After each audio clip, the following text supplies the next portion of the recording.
Vi vil rigtig gerne have nogle 2 basser og 2 tenorer, der kan gøre vores herregruppe endnu bedre. Og der er ingen, der skal sige, at en 80-årig ikke kan komme op på det høje C.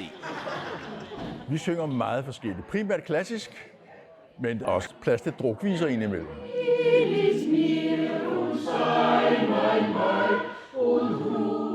Nogen siger, det er massage for sjælen.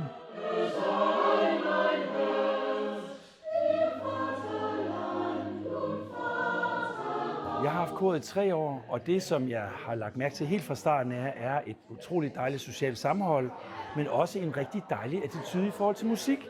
Og ved næste indånding prøver jeg at få fingrene lidt højere op. Og så slipper det hele og lægger håndryggen på knæene. Prøv at trække vejret ind, kom.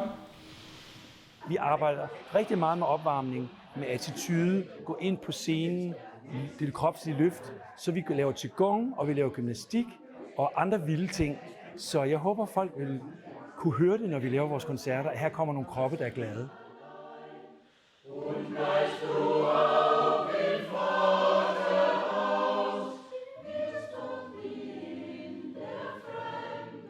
Det der fællesskab, vi har, gør jo, at vi synger efter bedste evne hver for sig, men sammen har vi noget, der er større.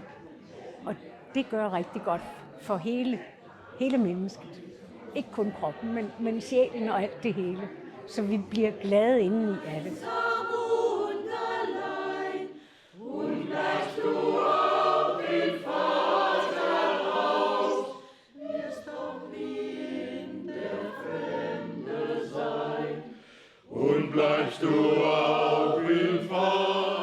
Der mangler lige et par decibel, så det kunne vi meget godt tænke os.